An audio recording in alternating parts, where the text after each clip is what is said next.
Hello and welcome in all. Hopefully you can hear me all right. I'm just going to play with the volume levels ever so slightly. We seem to be all right. I don't seem to be muted. I think you can hear me. There we go.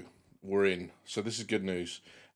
Good evening and welcome in to Calco, Truther, Rashmorda, Marcus, Sloth, Dawnsealer, to Del Kenobi, to Takes Deep Breaths, Socially, Stakaragord, Space Saga, Ray, Hero Lulz, Pilgrim, Single Track, did I say Shinobi? Shinobi, Teapot, Luna, good to see you, and so on and so forth. Yeah, so that's good news. At some point, I'm going to have to stop doing that because that's going to take forever, and then I'm just going to start saying people over and over and over again. So, but there we go. Welcome in all. Good to see you. And yeah, a couple of bits I want to talk about this evening. There has been a massive design document released through the testing channel about everything that is going on with Star Citizen's engineering, firefighting, and armor. And there's a lot of nuggets of information in there. So we'll definitely go and take a look at that. We're going to talk about the headline, which is there seems to be quite the push for 4.5 to come out, which is a little bit frustrating, seeing as the fact they've still got some time. We've still got probably, what, a week and 5 days before that comes out, but they're pushing it mad through the testing pipeline. More on that in just a moment. It's even worse than I thought it was when I put all this together, and we'll talk about that in just a little while. So yeah, there's lots of stuff to talk about. Okay, time to get the non-liquid drink ready. What's a non-liquid drink? That scares me. What is that? So yes, there we go. So I'm being a bit naughty. I am having a glass of wine, and I'm actually doing it in a wine glass, which is new for me. That's exciting. So cheers all. Happy Sunday. Thank you very much for joining us, and let's get into it.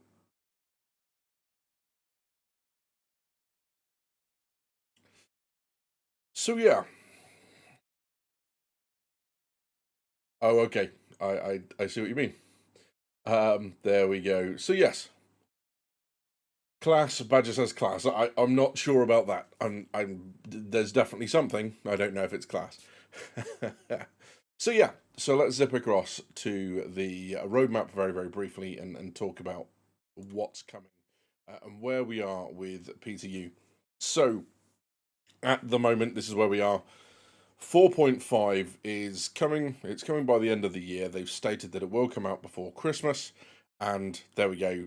Engineering fire hazards are some of the key components here, and a key part of this, which hasn't even been updated at the moment, is the addition of or some form of armor to that. There's more on that later. The actual specific details of what they're doing. No, it doesn't indicate Maelstrom is the long and short of that. From what I read very briefly before putting the stream together. So yeah, this is kind of the big one. It's one of the key pillars of ship gameplay, and it's what people are kind of expecting slash hoping to bring the balance, or begin to move the balance back towards multi-crew ships. The idea here at the moment being that being able to repair and replace some of it, or repair your components and replace some of the components inside of a ship, should make it better for multi-crew ships who have people running around, and it starts to signal the slow death knell of solo massive multi-crew ships. Because, you know, one or two of your systems are taken out, you're going to have to leave the seat, you're going to have to run down there. Your ship becomes completely inert at that point, apart from whatever PDCs are running, and that has always been the stated intent of Star Citizen, that, you know, it wasn't going to be just one person to the big multi-crew ships. So there we go. So she says, engineering has been smooth for me. No fires in at 5 hours of game types. Game time. Blamsmith, welcome in. I don't know if you saw Facebook, Blamsmith. Star Citizen gave you a mention, my friend. You're on their page with one of the pixel art things that you posted. So congrats, mate. You got a shout out on Star Citizen's Facebook page, the official one. So well done, mate. So there we go. So lots of Boom, welcome in. Good to see you. So there we go. Yeah. So yeah, there's still lots of things that are going to be pushing, multi-crew or readdressing the multi-crew single ship or small fighter balance. That's going to be coming at some point, but this is one of the main pillars of that coming in, and we'll have a look at that in just a second. Now, while I flashbang myself with Star Citizen page, now this is the interesting thing. Okay, here it says that the PTU status is on wave 3, 4.5. If anyone actually tried this, it's now open to all backers according to the Spectrum page. So there we go. So it's not even that. So basically, we seem to go from wave 1 directly into wave 3. So the top end of concierge subscribers and then the top active players by hours over the previous 2 patches all got access. They skipped the Praetorians and the second most active and went straight to wave 3. Now, that doesn't necessarily mean that they're rushing it. It might be that they historically have trends of how many people test in each wave and that they don't believe that there's any kind of advantage to be had by pushing it to wave 2. That might be the case, but it would be nice to have some communication of that fact rather than in just skipping over it and leaving everyone to speculate, as I have done in the title and in the description of this stream, because it feels like it's being rushed. So there is another possibility here. Is that what's going on? We have no idea because we don't have the communication to let us know one way or the other. So there we go. It says up here at the top, and maybe I'll zoom in a little bit just to give you guys some just to give you guys a little bit of vision on that. There you go. A new 4.5 PTU build is now available to all backers. So it seems to have now skipped everything, and now everyone can play. So there we go. Hello, Tibbs. Welcome in. Good to see you. So there we go. So exciting. Everyone's now able, and this happened 2 days ago, which was a Friday, obviously. Yesterday was Saturday, day before was Friday. So it did go live on Friday. I would imagine what's happened is the people that updated on here are not the same people that update it on the website. The people that update it on the website are 9 to 5. And this happened after they went home, is my guess. So one part of the way a website says one thing, one part says the other, which doesn't look great. But there we go. So that's where we are at the moment. One of the key things that we're identifying here, having watched ISC earlier on in the week, we did a live stream when that went live, and we kind of all talked about it, watched the video through. It looks like this is the end of the soft death state, i.e. your ship dies and now there's no way of getting it back other than towing it back to a landing pad or a hangar, if that is even still, or if it even ever works, let alone still working. Now, the death of your ship, the soft death of your ship, is down to individual components, and hopefully you'll be able to repair those using the repair gun and that sort of stuff that we have. Or at the moment, I think it's the SRC stuff, it's the Cambio light. So there we go. There's lots of people still logged in, but, it would have been nice for them to update everyone on it.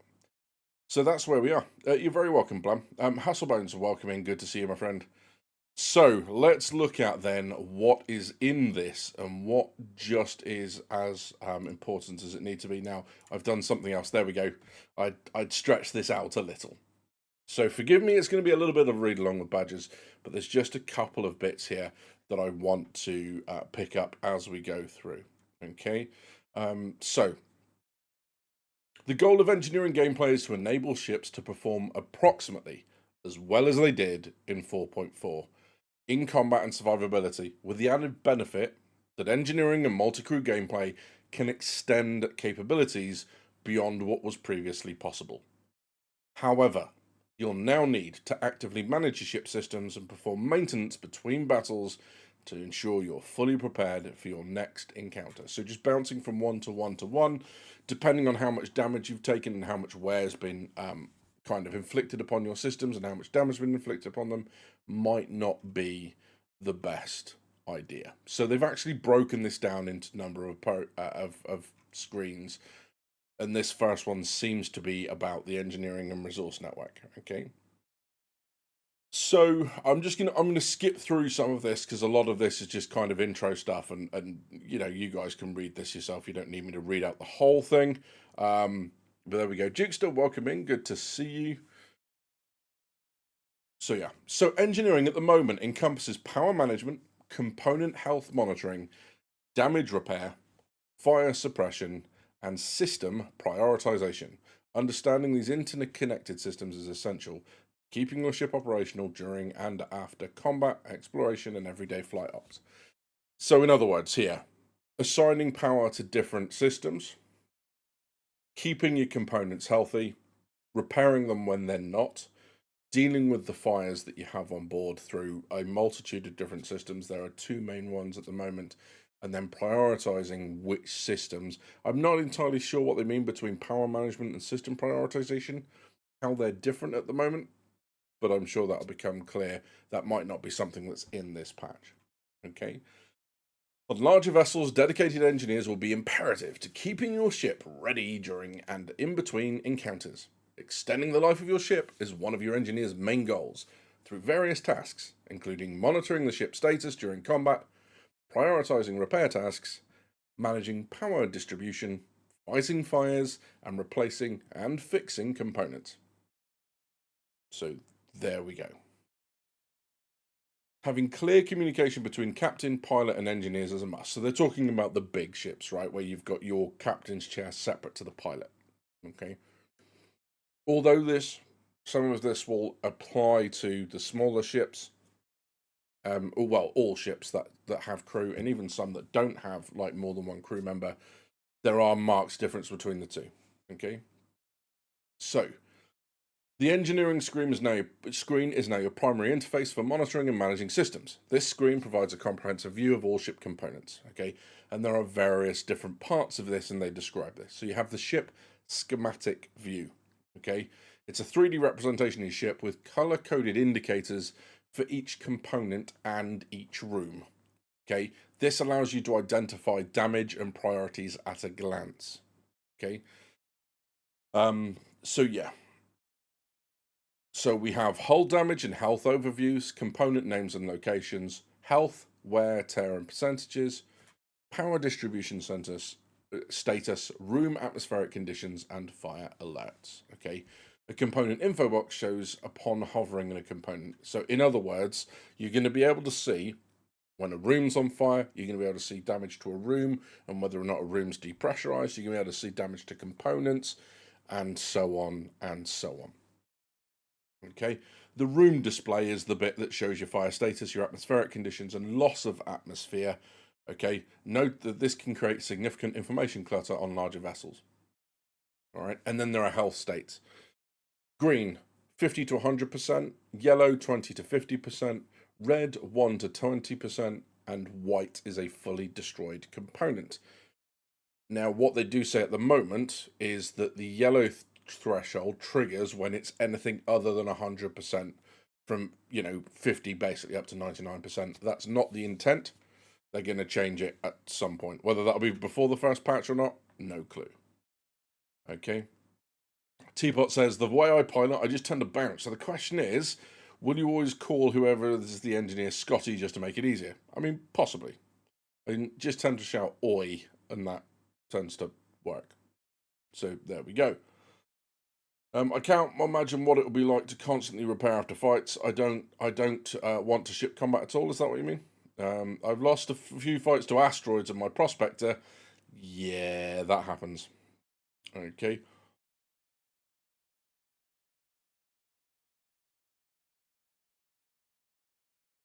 Yeah. So there we go. Okay, and then there are presets that you can build. Okay, so basically you can create a new preset, give it a name, and then adjust the power levels.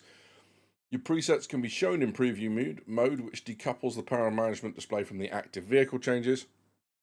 In other words, you can muck around the power and it doesn't actually affect the ship at that point. Presets can be shared between players. Okay, and presets are stored per vehicle. There are no limits. Okay, so you can have different presets for every ship in your fleet, and you can share them just like anything else by saving them in and out of your user folder, and be able to share that as you need to, which is kind of cool because it means you get to create the red alert preset, the normal cruising preset, the higher risk preset, and so on and so forth. And I'd imagine there are some engineers out there who are going to get a lot of fun out of that, and that's cool. Rinlin says, all I want is my Ares to feel like a ship killer, not a Gatling BB gun. You might need to wait a little bit for that, bud. So there we go. Ship components then. Okay. I mean, there's a lot here, guys. I'm not going to lie. There is a bit of an essay here, so bear with, because actually there is a lot in here that is definitely worth looking at, I promise. So, you have categories of component. So power generation, okay, power plants. If they fail, okay, these are of critical importance. If it reaches 0%, the ship has a chance to explode.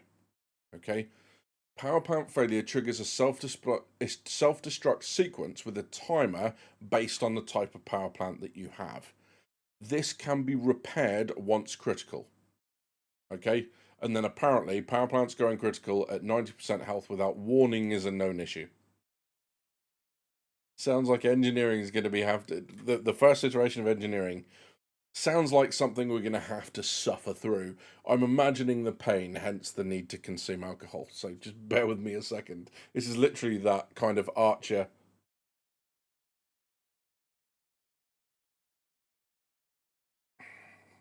That's going to happen a lot through this, I think.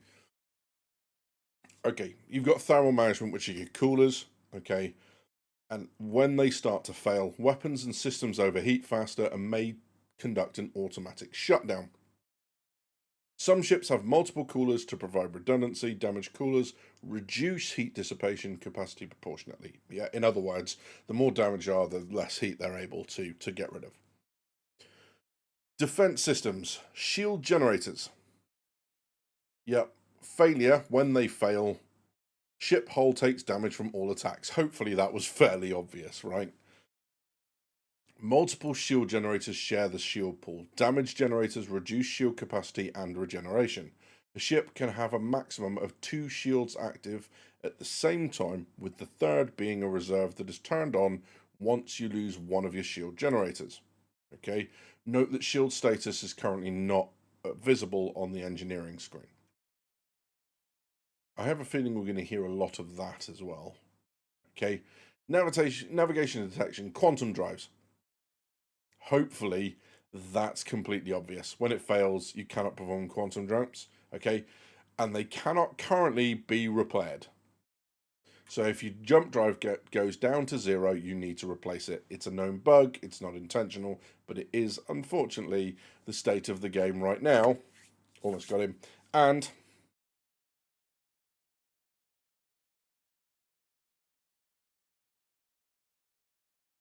that's going to happen a lot. Sloth says, I'd hope with the red alert preset, it could also change the lights on the ship to go with it. The warning lights going off alerting the crew would be pretty sick. And they talked about having like klaxons and like maybe an audible like recorded alarm as well. That'd be cool, and they absolutely need that. What is the point of a space kind of game where you can go to red alert without having the appropriate kind of alarms and stuff?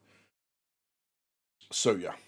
They put the critical chance to 20%, but that's still way too high because it basically makes no sense to repair a power plant as it's likely to go critical next time. Yeah, I mean, it sounds like the idea here is that it doesn't, right? That it only goes critical once it goes to 0 at the moment. So yeah, if the power plant reaches a critical state, 0%, then the ship has a chance to explode. It doesn't seem to be here an intent that you repair it and the chance of it going critical increases. The way that that's going to play out is they said that repairing yourself, you can only repair a proportion of it. So like if it goes to 98%, you'll probably be able to heal it back up to 100. If it goes to 20%, you're only going to be able to heal a proportion of it. That's the intent. Whether that's how it's working right now, I'm not sure. But I don't think the intent is to increase the chances of it going critical with every repair. It'll be that you can't repair it further enough, so it needs less damage each time to go critical. Slightly different, but it's an important distinction. Okay, it talks about radar.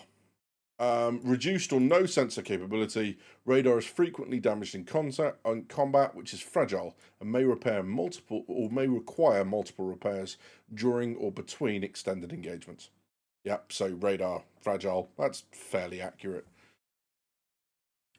If you want your wine to stay cold longer, use the wine glass stem to prevent the heat body transfer to the wine. It's all right. Thank you, Zavas. Yeah, I know that with white. With red, it's room temperature anyway, so it's not too much of a problem. But thank you. Also, the stems on these feel, although they're not, they feel incredibly fragile. And with my fat fingers, I'd much rather just do it with my hands. So there we go. But good spot. Thank you.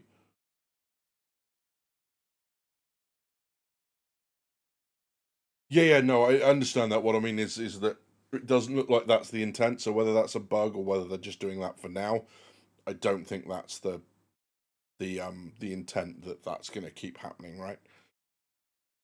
Propulsion, lots here. Yeah, main thrusters, reduced acceleration, maneuvering, loss of specific directional control. So obviously, if you lose your port main thruster, you won't be able to thrust to starboard, right? Retro thrusters. Individual thruster damage is very granular, and lost thrusters can cause uncontrollable flight. Okay, and thruster status is something else currently not visible on the engineering screen. Again, it's currently considered too fragile a system. So this is something else, as well as your power plant potentially going critical at 90%. Without a warning, there's also the chance that you're going to get a couple of damaged thrusters, quite a high chance you're going to get a couple of damaged thrusters, and then your ship will be uncontrollable. So yeah, I'm just going to point to my thumbnail and to the title and just right. Life support maintains breathable atmosphere, controls room temperature, and filters contaminants, i.e., fire producing smoke, smoke becoming a toxic contaminant, for example. Okay. Sorry, so it filters smoke from the air, currently too slow, can be damaged, affecting atmospheric quality, and contains replaceable filter sub-items. Interesting. Someone was talking about that a little while ago. They said that they found, I can't remember if that was in Discord or in another video that I watched, but they said they found something that looked like it might be filters. I think that was in our Discord. That might have been Space Saga. But yeah, there you go. Ravenfort, welcome in. Good evening, buddy. Best way to manage wine temp is to drink faster. You're not wrong. You're not wrong. So there we go. Door systems. Door hologram shows color-coded holographic doors throughout the ship based on normal, blue, offline, grey, warning or locked, yellow, or critical and broken, red. Does that mean we're running around repairing doors as well? Interesting. Okay, so that's generally speaking your components, okay? And obviously a lot of this, if you're on multi-crew ships, available from things inside the ship. There are a list of some bugs, and there's some specific ones that come to mind from this, but we'll cover that when we get to it. You know, one step at a time. Nemoticon, welcome in. Good to see you, buddy. So, that's the component side of things and the different categories, yeah? Door systems, life support, propulsion, navigation and detection, defense systems, thermal management, and power generation. Obviously outside of the weapons, but the weapons are going to be external, right? Apart from a couple. There might be an argument that things like the railgun, the lasers, the torpedo systems are internal and therefore should be able to be repaired from within the ship. But we'll see. We're getting a little bit ahead of ourselves there. Understanding ship power. Every ship has a finite power budget generated by its power plants. Okay, it's got to be distributed amongst the systems. So, in other words, here's the power that you've got. You manage it as you need to, and this is where the presets are going to be useful because obviously, if you're just going from A to B, lots of speed, maximum power generation, probably maximum detection and scanning to give you an early warning of threats to then change over to that sort of stuff. And as you change, obviously, those priorities are going to shift somewhat. Okay. It's a default power state for all ships. But you can prioritize systems, emergency divert power from non-essential systems, and balance load to distribute power evenly for standard operations. Okay. In these systems, power is routed through capacitors that store energy for different groups, weapons, shields, and thrusters. Okay, so if your weapon capacitors are depleted, reduce fire rate or even disable your weapons. If your shield capacitors are depleted, slower shield recovery or healed recovery.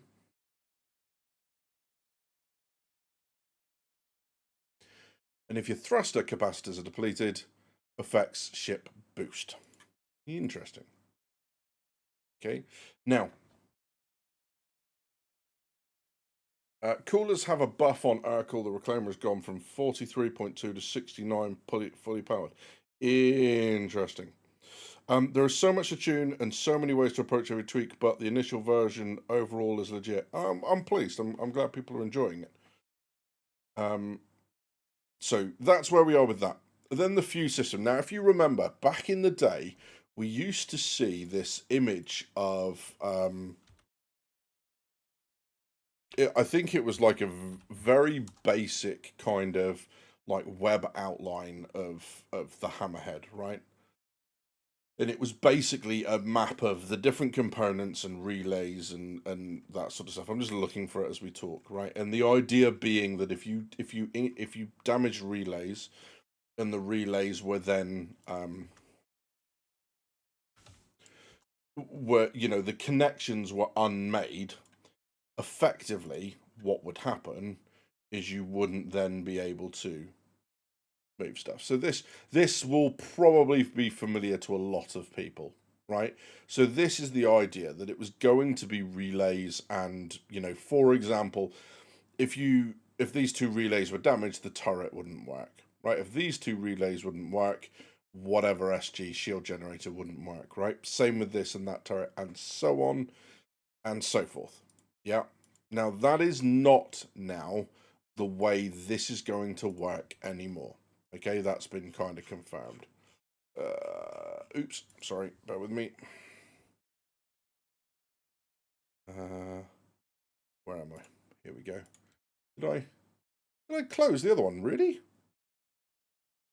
I didn't mean to do that. Stand by. Here we go. Sorry about that. I really didn't mean to do that. I didn't even know I had done that. So here we go. Let's extend this out slightly, just so we can read about as much of this as we can manage. Here we go. So, fuses and relays won't work like that anymore. That was what we were expecting. It's not what we're getting now. And, that might disappoint some people, but unfortunately, that's just the way it is. Okay? So, fuses act as protective devices. Okay? Fuses are installed in relay boxes, which we've seen. They've been in the game for a little while now. Okay, if you lose fuses inside of a relay, it still connects. So that disconnect and the systems on the other side, the other side of the relay to the power plant, will still running. Okay, but you have less power available in the entire ship. Okay, so you'll lose power pips dependent on which relay has all its fuses either damaged or removed. Okay, and ships vary in the number of location of relay boxes, so it's going to be a very much specific ship thing. And that's what I quite like. That hammerhead image that we had up really encouraged engineers to know their ship. And that's kind of cool. The danger is, of course, that if they make it too generic, one engineer will go, hey, I know everything, and that's ridiculous, right? If you spent your life working on Bentleys, you're really going to struggle working with, I don't know, a Lamborghini or a Ford. That's that idea of becoming familiar with a ship and becoming, a very specialized engineer into one or just a couple of ships. That looks like it's still going to be the case because you might be able to identify very quickly which relays are there and that sort of stuff. Okay. Whilst most ships, small ships, have between 1 to 2 relay locations, medium and larger ships have 3 or 4 or even more. Okay, so damaged fuses will appear on the engineering screen or be visibly destroyed within the relay box itself. I note from our Discord that the ability to use turtles as fuses is also being fixed. So no, you can't use your turtle as a fuse. You absolute lunatics! Stop it! Just stop it. Okay. just bad, just bad. um, so to replace these, the player must, the play much, first locate the damaged fuse, open the relay panel, remove the damaged one, and then replace it with one from their inventory. Okay. So there is no current use from inventory feature. So you remember when you go up to like stuff with key cards, as long as you've got the key card in your inventory, it may put that in. Now there's been problems with that anyway, so I would expect people to run around with them in their hands, but it does cause a bit of an issue. That you're trying to do that quickly, and then the inventory's taking a while to load, and then you put it onto your belt instead of into your hand, and all that sort of good stuff. But there we go. That's going to be fuses. So fuses do not cut off access. What they do is reduce the overall amount of power pips available to you.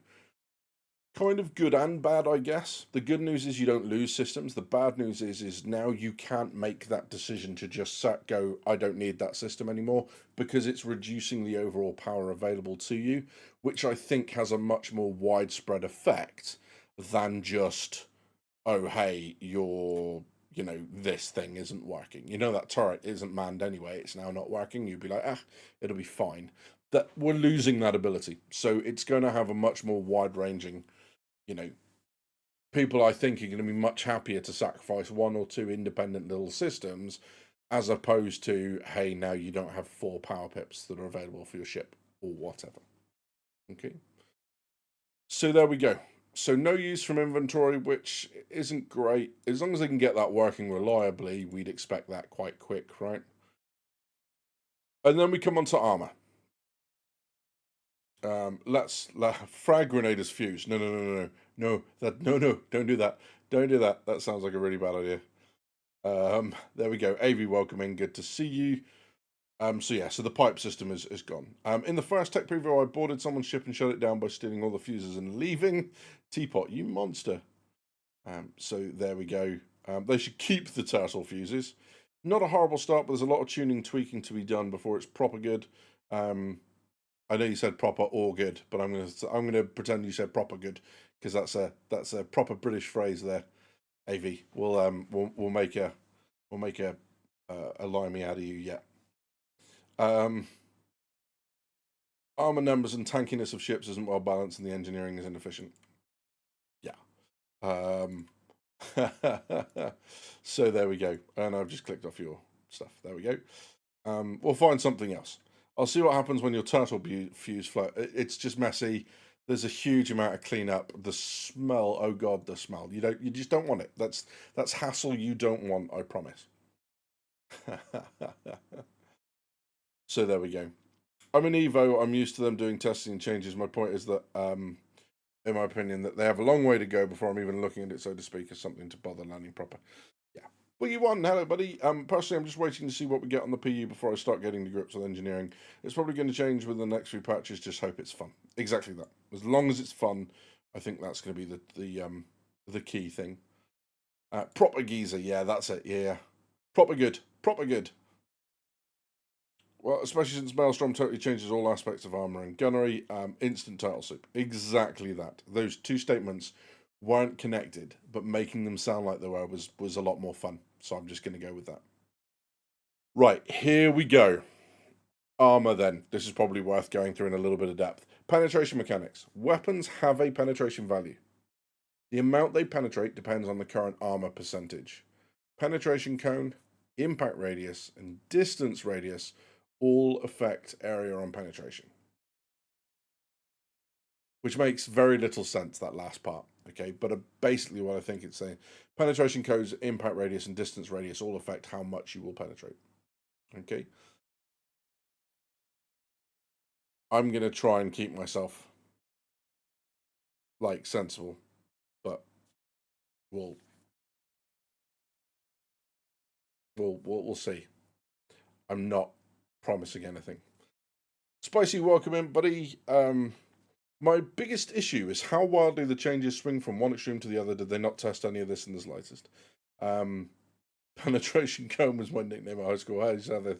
My wife and I got married because of this. So do you know what? I can't. I'm gonna stop reading chat just for a little while because you lot are all fucking animals. It's great to know that I'm in with friends, but this is getting recorded, and no, you don't just get to type anything you want and get me to read it out. So that's enough of that. Linear progression. As you reduce armor, penetration increases. At 0% armor, weapons penetrate at maximum value. Okay, at 100% armor, you would assume then that they don't penetrate. Or something. Ballistic weapons are less effective against armor compared to energy weapons, which do 1.4 times normal damage. In other words, reducing that overall 100% armor is going to be slower with ballistics than it is with energy weapons, which, alongside the chances that energy weapons have a higher chance of starting a fire, is now beginning to, again, readdress the balance. Everyone was just going ballistics. You'd only go energy if you couldn't be bothered to kind of rearm your ship all the time with the rate that people will get through ballistics. There are now more reasons to take energy than just that. Component damage. Penetration is checked within a cone, not just a straight line. If a component is within the cone, it takes damage based on penetration, value, and armor percentage. See, now that I'm not entirely sure that I like. Basically, what it's saying, and it's fairly realistic, is you imagine the point of impact being the tip of the cone then spreads out like that, right? Like a 3D shape, it's just going to look like a triangle on the screen. And anything within that cone is then getting hit. I think that just increases the chances that components are going to be taken out, and that disproportionately potentially affects... Or does it? I mean, what do you guys think? Does that disproportionately affect small ships, big ships, or does it affect them both equally? I guess with things like the Idris, hitting components would be much harder than hitting components on, say, a Gladius, because percentage-wise, so much more of the Gladius's hull is taken up with components inside it. And if you're then increasing the chance because you're adding a cone instead of a straight line, maybe that penalizes fighters more. I don't know. But we'll see. And then the bit that I'm dreading reading out because I know I'm not going to be able to control myself. So I'm really sorry. I'm just gonna read this out.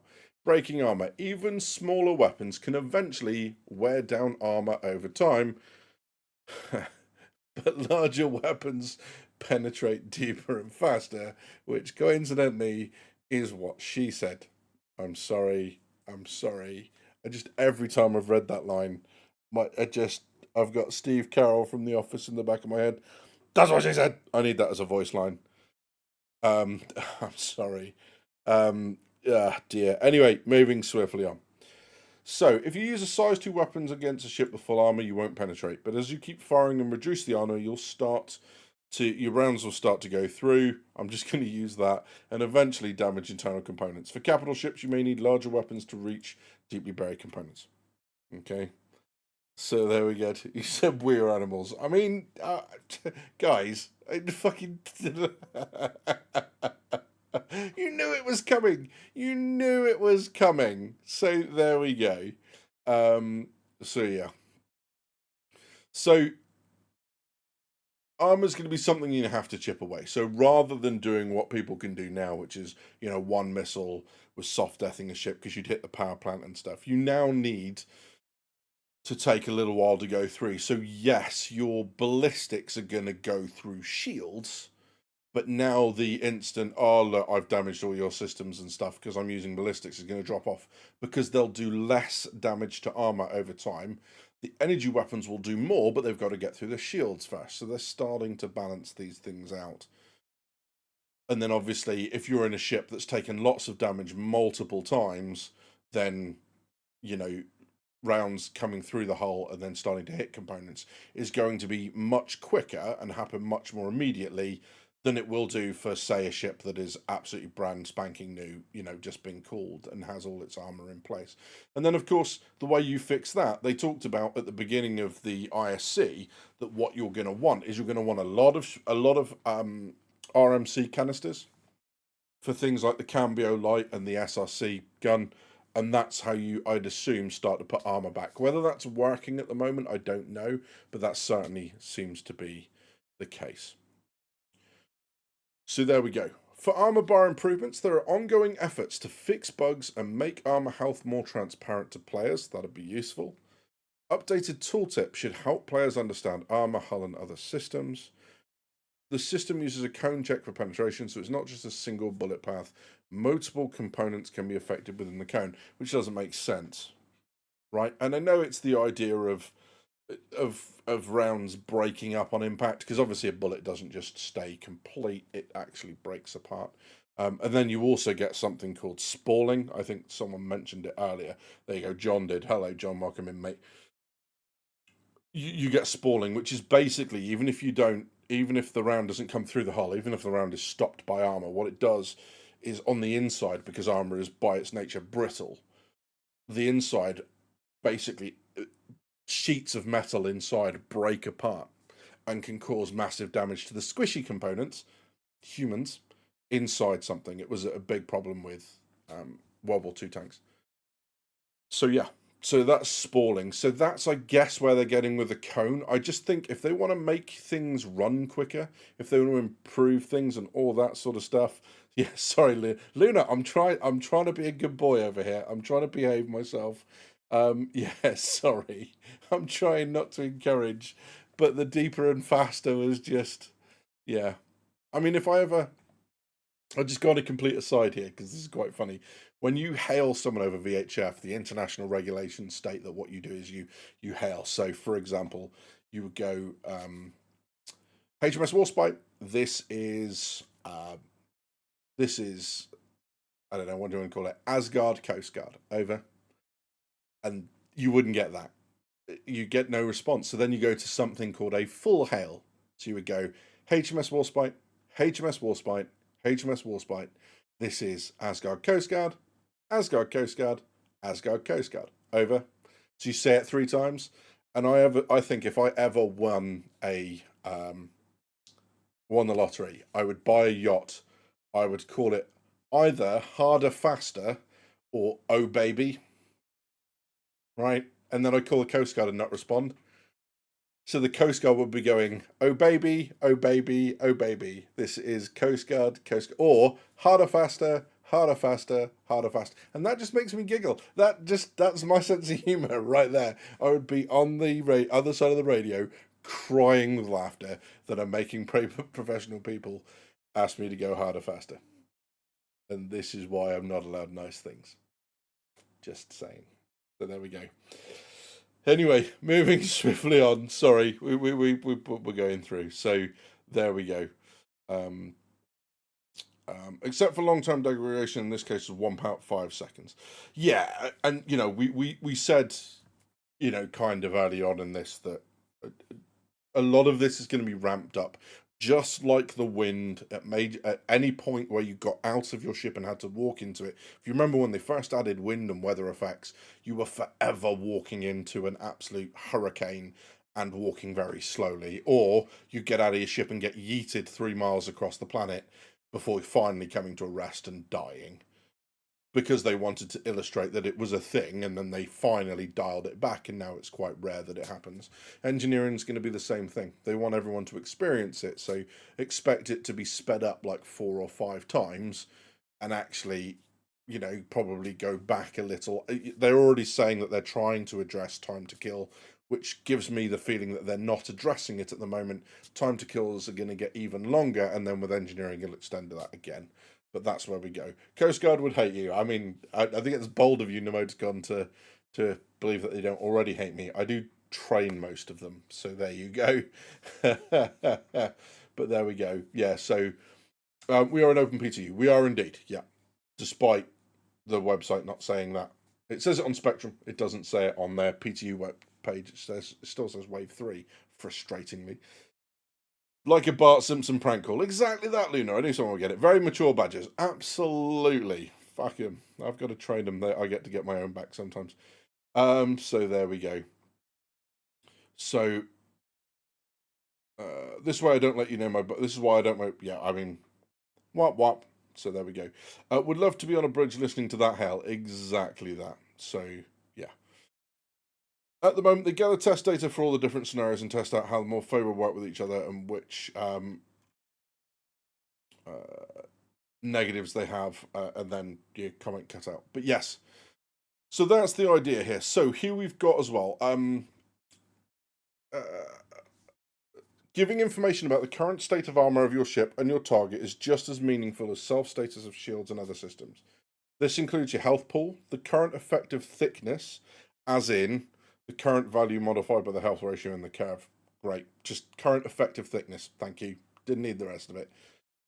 Feedback for shots, including aiming reticle. Pip provides piercing, not piercing, but damaging or not damaging. I.e., when you're hitting on a larger ship or on another ship, it starts to tell you when you're being effective. The problem is it's only really going to be massively effective for those people who are attacking larger ships, because if you're hitting a Gladius, to be able to hit specific parts of it, if it's trying to evade you and it's trying to do all the kind of, maneuvers and get you within its sights, it's going to be a real struggle to be able to hit the same kind of whatever it is meter square of that ship, right? You're just going to hit it and hope you do some damage, especially with that cone thing. And I guess, they'll adjust the cones and stuff. It sounds like at the moment we're just going to have to accept the fact that our components and that are going to get hit quite regularly. So they also want feedback for shots. Sorry, who said that bit? Excuse me. The engineering screen mirrors zero feedback on a dedicated panel widget. In other words, you can see the same and probably be a little bit more detailed on a dedicated engineering than just the kind of big handfuls overview that you'll get if you're the pilot of a ship and there is no dedicated engineering. The engineer, and then shop descriptions describe armor relevant properties of the entities. In other words, when you're looking at ballistics and you're looking at energy weapons and all that sort of stuff, is what sort of armor won't it penetrate at full thickness? What are its kind of values and all that sort of stuff, generally speaking. So there's that. Yeah. Oh, good lord. Serial Crusher, welcome in, buddy. Is armor just a bar for the whole ship or a section? Unclear, but it will be. If it's not already, it will be. I think current effectiveness at the moment and health pool, the way that they're describing it, it says health pool, not health pools. So it looks very much like they're talking about one value for the entire ship, which is probably why it's not working as effective as it could do, even under the we're going to get you to experience this more than you would normally, so people get used to it, and so we get some sort of feedback, right? So there we go.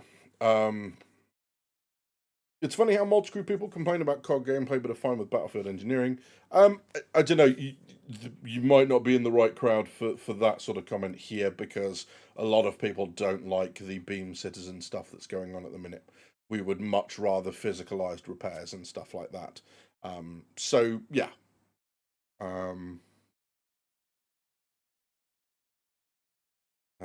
Better not be any voice like we barely scratched their arm and not one bounce, that one bounce, that sort of stuff. Yeah, no. Absolutely. Yeah, no kind of World of Warships penetration kind of calls. No, you want some sort of feedback. In Maelstrom, obviously, it's going to be more location-based. For this, it looks like it's that comment there that's making me think that. Health pool of the armor. Not health pools, not armor sections, just armor. It looks like it's going to be one value for the entire ship, which isn't going to be great. Remember the thumbnail and the title? Just saying. Okay, damage states and component health. This might answer. We might already have the answer, and I'm just not reading it. We'll find out. So, components can be damaged through weapon fire, collision with impacts, and overheating and fire damage. Okay, so every component has a health pool from 0 up to 100, which will degrade performance the closer to 0 that health becomes.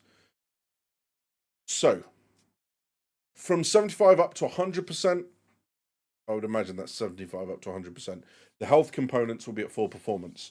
From 50 to 74, maybe, minor performance degradation.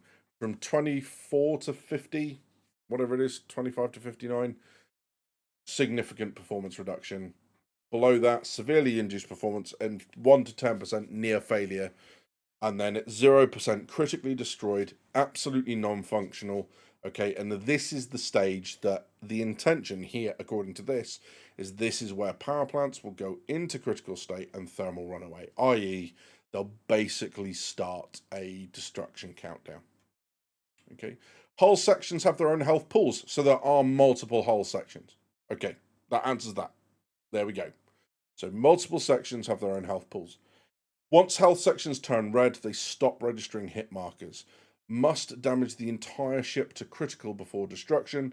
This creates confusion about whether attacks are landing. Okay, so because you're not actually damaging a part on that hull, i.e. it's gone to 0, you're not getting hit markers, and that's a known issue. Distortion damage is a core damage type and behavior. It doesn't cause any physical damage or harm directly. It shuts down powered entities and components hit by distortion type weaponry. The power surge, malfunction, etc. fill a distortion pool, which decays over time. In other words, the more times you hit a ship, the bigger the distortion pool becomes, the larger the effect on components. Okay, distortion triggers if the pool fills completely and disappears if it decays below a recovery ratio. Okay, current behavior, it just shuts down the component.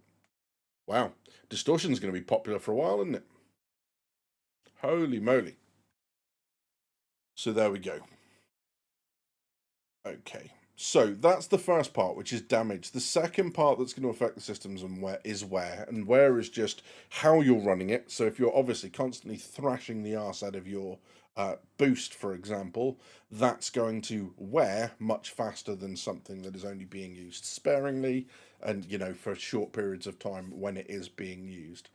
So damage is caused by combat, we knew that. Wear accumulated through normal use over time and will gradually degrade the component performance. Wear damage cannot be repaired through multi-tool use, which means over time the only way to restore functionality will be to replace the component or repair at a station. So there we go. Okay. Operating time, high stress operations, combat and high power usage, and environmental exposure will all affect component wear. Now, I like this for quite a number of reasons. Okay. The first part here is engineering. The value of engineering massively drops if what you do is you just force everyone to put as much power into everything all the time as you can, right? Because why on earth would you have different power states if you just power everything? Okay.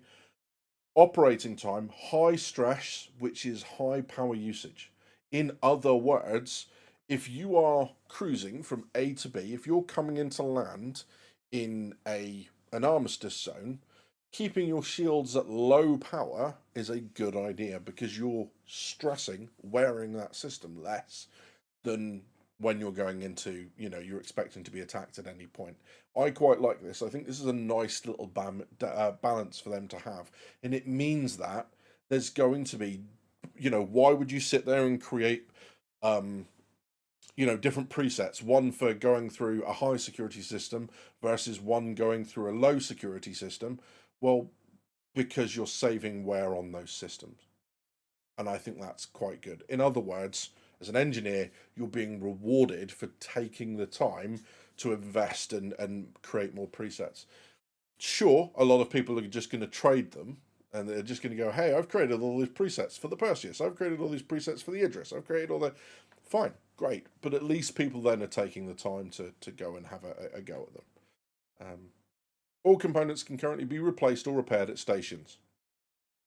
Good. This bit is key. Size 1 and size 2 components can be manually replaced in... I've only had half a glass, man. What is wrong with me? Size 1 and size 2 components can be manually replaced while in flight. Size 3 and larger need to be repaired or replaced while docked at a station. And now, beautifully, bigger components aren't just better. And that's a clever choice.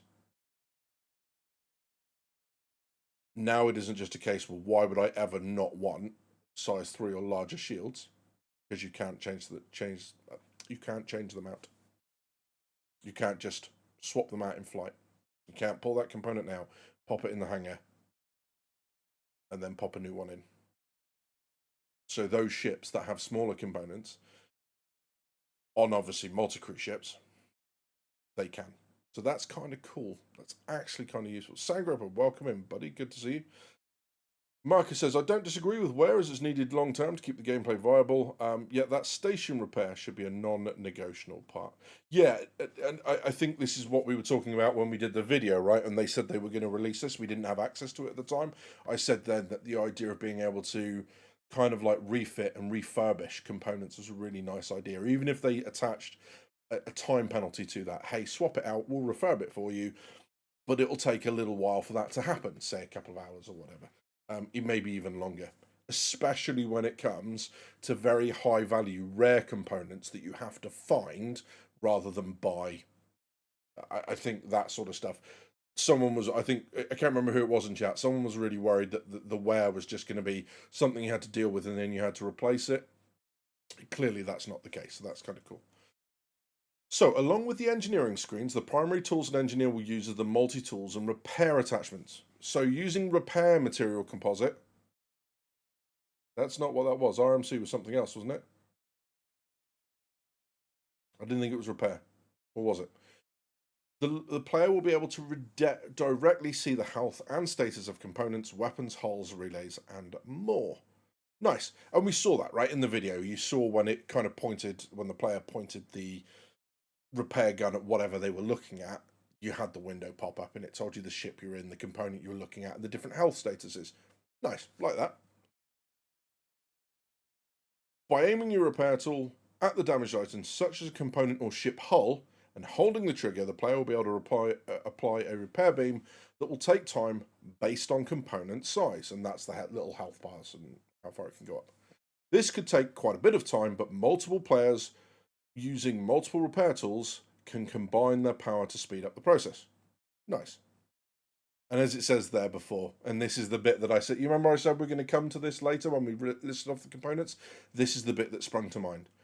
Jump drives cannot be repaired, known bug. Some components appear on the screen but cannot be located physically. Radars. There aren't physicalized radars in a lot of stuff. So, yeah. Because they haven't got round to creating the different components for that. So there's a lot to get on with there. Replacement will become necessary when the component has been fully destroyed to 0 health, or the component wear is too high for effective operation. This also applies to fuses or general upgrades you want to make with higher quality parts. Replacement components must match the exact slot size, i.e. you can't just put a slot 2 in a slot, a size 2 in a size 1 slot. Hopefully that's obvious. So, the replacement process is pretty straightforward. Access the component bay and location, interact with the component, and select Remove. The component will then go into local inventory or drop as a physical item. To install, access the component slot, have the replacement component in your inventory, interact with the empty slot, select component to install. I'm actually quite looking forward to giving this a go and seeing, whether it's just it appears or whether you actually see them connect. It'd be great later on to actually see, some sort of connection process for different components. That'd be cool. And if you have stuff that isn't yet physicalized, use the loadout manager at stations, as these cannot be physically interacted with, i.e. store your ship, open up the vehicle manager, because you can't access it if it hasn't yet been delivered, or if it's actually on the pad or somewhere physically in the verse, you can't muck around with it. Just don't cross the beams, says Teapot. Words to live by, my friend. Words to live by. So there we go. Mad Teapot, yeah, and it's size 3 and above can't be changed out by us. So there we go. Recycled material composite. That's the one. Yeah, it wasn't repair, it recycled, wasn't it? There we go. So is that changed then? Is that what it becomes when you put it in a repair gun, or was that just a mistake, you think? That's a mistake, right? So this part cannot apply to size 3 components. Yeah, exactly that. So it says it up there. So while size 1 and size 2 components can be manually replaced, size 3 must be repaired or replaced while docked at a station. What's interesting about this is didn't they say that size, if you destroyed something down to 0, you'd still be able to repair it some way. Those in PTU and Evo, is that still the case, or are they now knackered?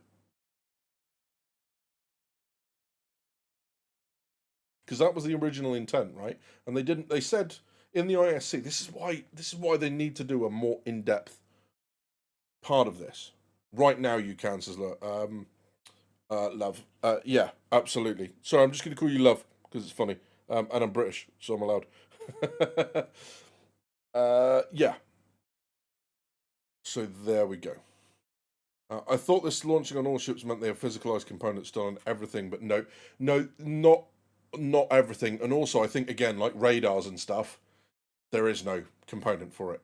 So you'll have a radar bay, and there'll be nothing there, but so you can't switch anything out. So that's to a station, store it, change it out through the vehicle loadout manager, and then re-add it. So there we go. Yeah, that's the interesting. It seems to be. I mean, that's pretty word for word, right? Replacement will become necessary when the component has been fully destroyed. That's actually going to make size 3 and above components a considerable liability. I don't think that's going to stick. I think you'll be able to repair it up to say like 20%, and you'll be able to limp in. You imagine power plants and stuff.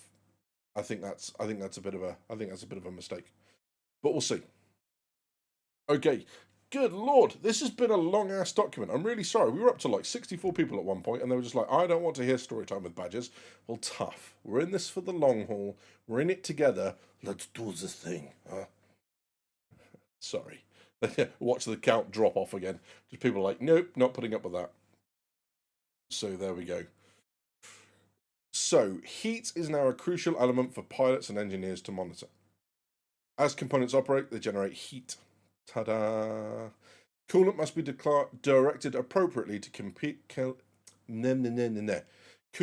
must be directed appropriately to keep components within safe operating limits while still supporting the needs of the ship. The longer a component runs at high temperatures, the faster it will accumulate wear. So that's what we were talking about earlier. That's the confirmation. Running everything at max power is a bad idea because it's generating the most heat. It's accumulating wear quicker. Okay? Reducing efficiency and increasing the chance of failure. If it overheats beyond safe thresholds, it will trigger a thermal shutdown and stop functioning until it cools down. Right. Let's talk about something cool. All right. Often when you talk to people in the military and you talk about stuff, the first thing that happens is people talk about military components like it's something cool. If you say that to someone who's served or is serving in the military, they go, "Oh, for fuck's sake," because it often doesn't mean that it's the best thing in the world, right? So a lot of what you see in the movies and all this sort of stuff about the military stuff being uber cool, like I still served on ships where everything was analog, right?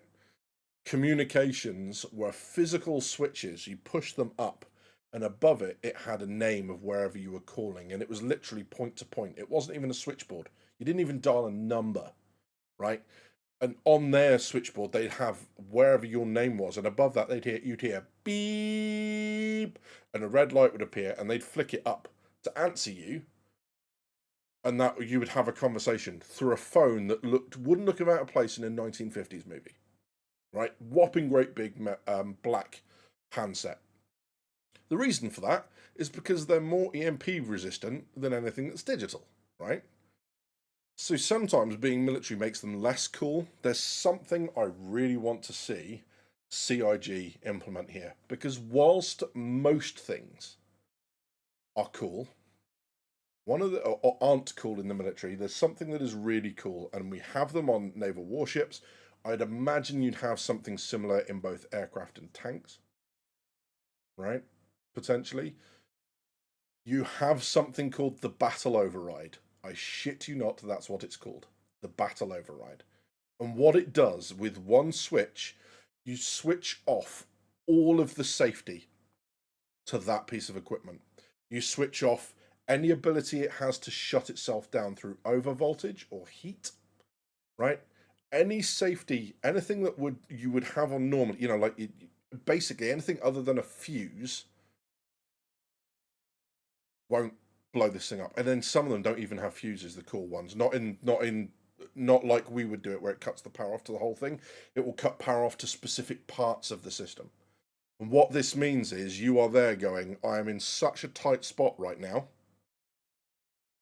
I would rather run this to destruction and have it work for the next 10 minutes than it shut itself down because we won't survive the next 10 minutes if I don't have this piece of equipment. And what it does is allows you to go, I need everything. Fuck off the power shutdowns. I need my shields to survive this next hit from the Vandal driller ship. I need, if they all blow out and start fires, I don't care because I can deal with that better than that beam cutting through my ship. So I really want, especially on warships and stuff, maybe it's specific to military components, that would make a lot of sense. But I really want to see, I just want to hear people shout, disable safeties or engage the battle override or something like that, and then just have pieces of kit just run themselves to destruction. That'd be cool. But there we go. Anyway, move on from there we go. So there we go. People forget it means built to a tested standard. This is correct. I'm here for Storytime and Badgers. Thanks, Mansfith. I appreciate that, mate. Mil spec just means made in bulk and easy to replace. You're not wrong. You are not. When the radar becomes a microwave, exactly that. All or nothing, and that's it. That's the deciding factor. I need this right now. I don't care what it does. I don't care if it bursts into flames. I don't care if it explodes. I don't care if it melts down and becomes a useless heap of rubble. Right now, I need it. So, I was just reading that about the different calls. Kind of thermal shutdowns and safety thresholds, and it's like, yeah, for civilian ships, absolutely. You don't want to be on a cruise ship and accidentally flick a switch that then allows your TV in your cabin to burst into flames. That's a bad idea. So you're not going to have that on, say, the MISC hull system ships, other than, I guess, the military versions. You certainly don't want that on an 890 jump, because rich people are stupid, with that sort of stuff, right? The common sense seems to leave them. Macroeconomic stocks, great. Knowing which shoes to put on which feet, not so much. Letting components run too hot also increases the risk of fire, one of the most dangerous situations a ship can face. True, especially in space. Fires can start due to overheating, malfunctions, or direct damage. Cool.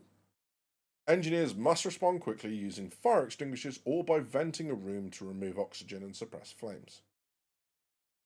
So there we go. So not only are we managing the power to systems, not only are we managing their health, we're also managing the heat. Sometimes staying on top of heat management is not possible with your engineer non-operational at the time. Dead. Fires can occur when components take damage and overheat, fuel lines are breached, electrical systems short circuit, or external weapons ignite flammable materials.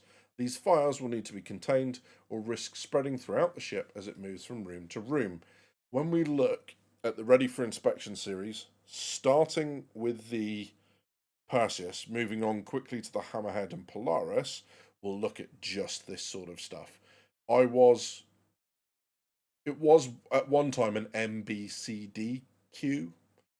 It's now a CBRN DCQ, chemical, biological, radiological, nuclear damage control Q. So it's a firefighting and damage control instructor. I was that on Bulwark. That was my job title, damage, which I thought was the coolest job title in the Royal Navy because the ship was based in Plymouth, which is where I lived at the time. So I'd be walking around and people would be like, "You're right, damage," and people were like, "Why are people calling you damage? That's just..." And then I found out some engineer in Abbey Wood in Bath has the job title head of shafting. So I had the second best job title in the Royal Navy, and I wasn't going to go an engineer just to be head of shafting. Although you absolutely need that on a name badge. Do you know what I mean? So yeah. So this sort of stuff, funnily enough, I was not only responsible for training people and running all the exercises and giving command a general kind of reassurances where we are. It was also maintenance of the equipment, the fixed firefighting systems. Not doing that myself, but overseeing it, being able to identify systems that weren't working correctly, dangers, that sort of stuff. So yeah, we'll talk a lot about this because it's going to be really useful. Fires throughout your ship will also generate realistic smoke, significantly reducing visibility. Life support systems will gradually scrub the atmosphere in a room to remove smoke once the fire is contained. And that's the filters that they were talking about, which I think Space Saga spotted on the Perseus. Is that right, Spaced? But that's where we were. I like that idea, Bouncewith. Was that the battle overrides? Mil spec, cheapest manufacturer with the highest procurement cost. Exactly that, yeah. Exactly what you could buy off the shelf, just 4.5 times more expensive. That. Exactly that. Calco says, imagine the call to maintenance crew. So, tell me again how you managed to get set the TV alight. I was watching the fun channel, and just as it got to the good bit, poof, up it went. I mean, I'm not... Yeah, that. There we go. Yes, exactly that. So, yeah, Space Saga spotted some of this stuff on the Perseus. If you want to state where exactly that is, so people can have a look in chat, mate, by all means. But similarly, if you guys are in Discord playing at the moment, I understand why you wouldn't. You might be, especially if listening to you guys on Discord the last couple of days is anything to go by, you probably got yourselves into a lot of hassle. Just saying. There we go. So, the engineering screen and ship. So not just the screen, within the ship itself will provide visual and audio alerts when fire is detected. Very cool. I want warning lights, I want all that sort of stuff. Visual indicators on room map, along with location-based fire warnings. There are multiple ways to help stop the spread of fire and remove it. Using the supply of fire extinguishers around the ship might be your first choice. These FPS items allow your crew to hit the fire directly at the source. The extinguishers have a limited resource stored inside them and will need to be recharged by placing back onto their rack in the ship when not in use. Very cool. This sort of stuff, I'm quite excited to see the implementation. I hope they do this justice. So, yeah. This is going to be good fun, I think. The fire bit and running around and having people, maybe some of the engineers on your ship who aren't assigned to turrets, actually being in things like, the much higher heat threshold armor and stuff like that to be literally your firefighting. It's what's the orange suit of armor, which it says suit of armor. It counts as an undersuit with a helmet. Not that, is it the Novikov? Not the Novikov. What's the one that looks like metallic orange? It literally looks like a firefighting suit. But that, you see what I mean, right? Is having those guys running around. The other thing that's going to be really, hopefully obvious about this is multi-crew ships. Your crew are going to need to carry a base number of fuses with them. Everyone's going to need their helmets on at all times when they go into combat situations. You're going to need some suit of armor, or undersuit at least, something that is zero. Pembroke, that's the one. Thank you very much. Yeah, thanks, Marcus. Thanks, Teapot. Yeah, the Pembroke armor, exactly that. I'm going to go buy some immediately after the stream. Yeah, just so. What do we think about this? While you guys are writing your responses, let me tell you what I think and where I am with this. So,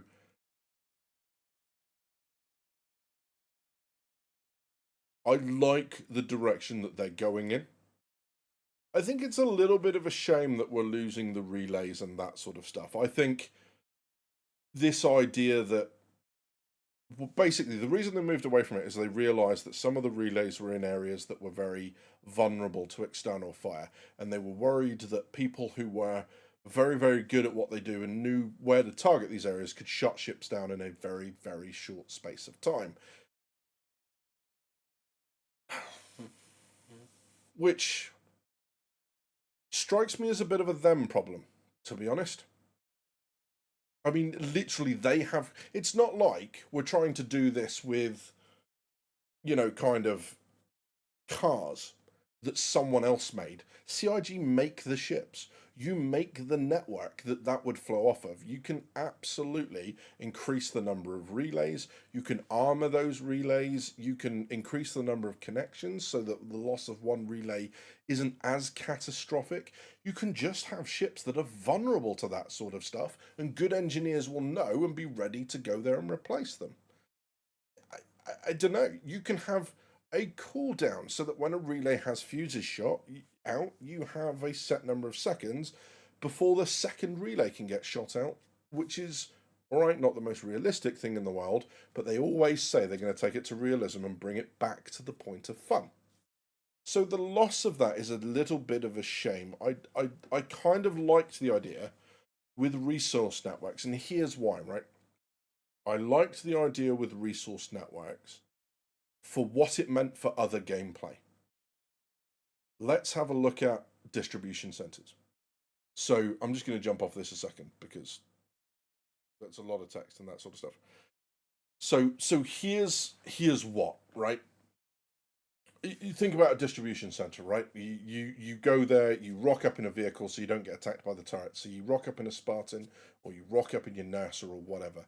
You get inside, you start fighting, things are going to hell. You need to get a ship in, a gunship, A, to help you extract, because you've really stirred up a hornet's nest, and the stuff that you carry is not going to fit in a Spartan, it's not going to fit in anything else. Anything else that you brought in is just going to get hammered by the NPCs. So you need a ship to come in. With the resource network, the way they're implementing it, because they've said from the start, the resource network isn't just about ships, it's about facilities and stations and everything else.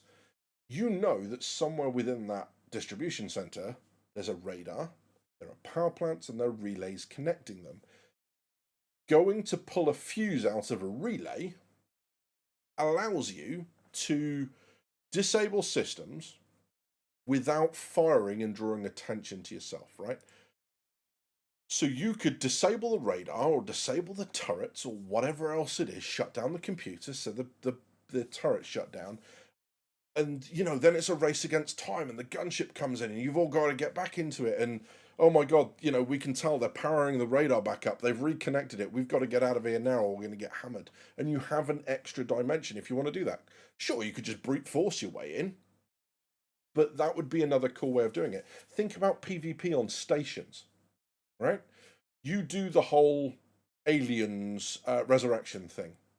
Yeah, you go in as people who are trading on that station, but you have that secret mission of going in and shutting stuff down and doing all that sort of stuff.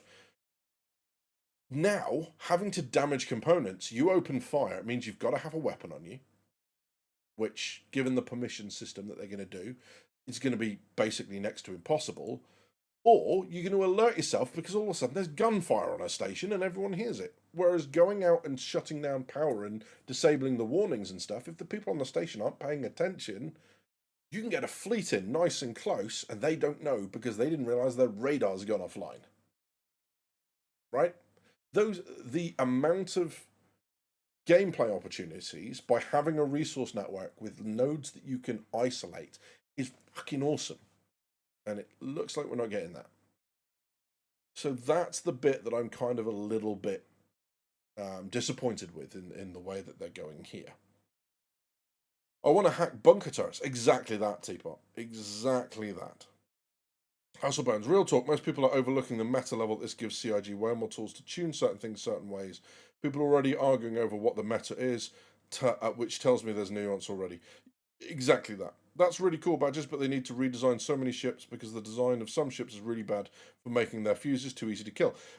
I agree, but what I'm saying is this is a rod entirely of their own making, and they were talking about what was going on the Hammerhead. That we saw that kind of node diagram well before we saw the fuse relays. So where they put the relays, their fault, not ours. Right? That was literally, we had a really cool idea, but it's the guy on the bike that sticks the stick through the spoke of his tires, knocks himself off the bike, rolls around on the floor going, why would they do this? No, you did this. You did this yourself. Right? And it's not just a case of redesign. Right? They decide how many connections a relay has. They've got batteries. They can do all this stuff. I just don't accept it as an excuse. Having said that,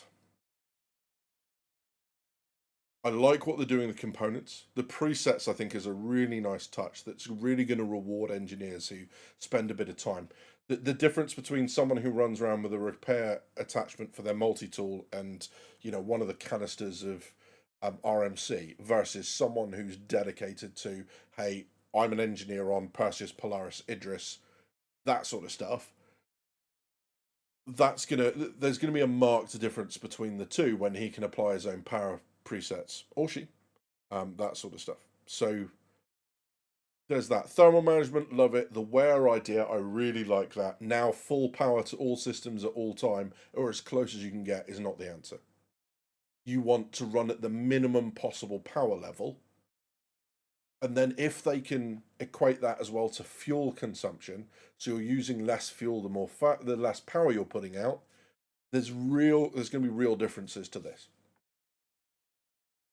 Defense system navigation, there's obviously things that have got to go in here as well. You know, you've got computers and everything else that needs to go in to make this a full list, but it's not a bad state for the first one.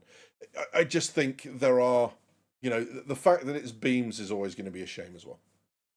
The fact that it's beams, the fact that they even showed off during one of their videos. I'll see if I can find it while we're talking. They actually showed kind of a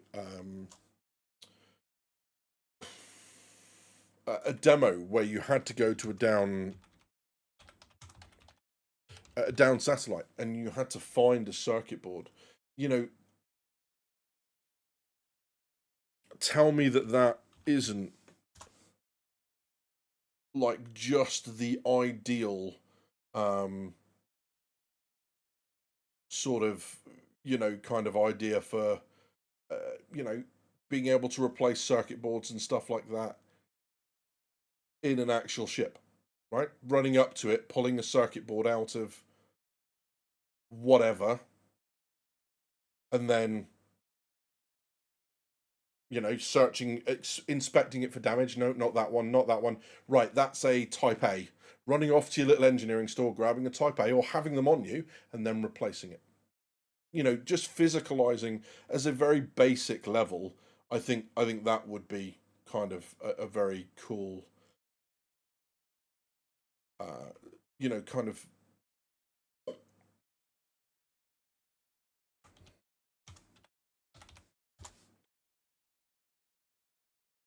Sorry, I'm trying to find it now.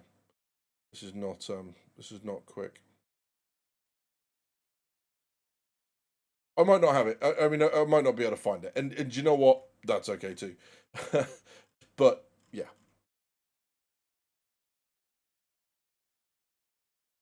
Ooh, I've just seen myself on the CitizenCon thing. That's quite exciting. But yeah, so there's a bunch of different options that they had for that, and it's a little bit disappointing that everything went to beams. Of course, some of it was going to have to be, but you know, that was it. Having said that, I agree with what Hustle said. This is creating real nuance. There's now a lot of different extra things that they can add for components to to give components more granularity. It's not just about here's its cost, here's its size, and here's how good it is. It's also about, hey, this one might not be as good, but it's armored. Yeah, it might not be as good, but it's redundant. It might not be as good, but it's got a battle override. This one's got better heat dissipation. This one has a resistance to wear. You know, the ones that are the massive, incredibly fast, you know, engines, for example, you probably expect that, you know, the power plants, the racing power plants, and that sort of stuff are top of their game, absolutely superb. But they wear incredibly quickly, and that's what, just like tires on a racing car. That's why you're swapping them out race to race to race. That sort of stuff's really cool. I like that a lot. I think fuses, yeah, I mean, at least they've still made them useful. They haven't devalued them. If anything, like I said at the time, there's a little bit more to fuses, because just being able to go, yeah, I don't need that turret for right now, so we don't need to muck around with that relay, is a decision. Losing power pips when so many ships, even with, you know, top of the line power plants, can't power everything, is a much bigger impact. So people are going to have to try a lot harder to keep all their relays fully stocked with fuses all of the time. That's not a choice, that's a lack of options, and that's a very different thing. So there we go. Efficiency versus performance. Exactly that, Hustle. Exactly that. Look at the capital size ships, says Marcus. The size of their components and the doors the components need to get through. Design very practical very impractical for a throwaway product. Exactly that. Components also need a complete rework to go with what you're talking about too. Right now, the balances all last over tit function the way CIG says it will. Yeah, they've got work to do, and they've acknowledged that, and they said that they're working on that balance for through 4.5. And sure, it might feel unbalanced. The other thing that's going to skew the balance is the fact that they're going to make it far more prevalent than it needs to be right now.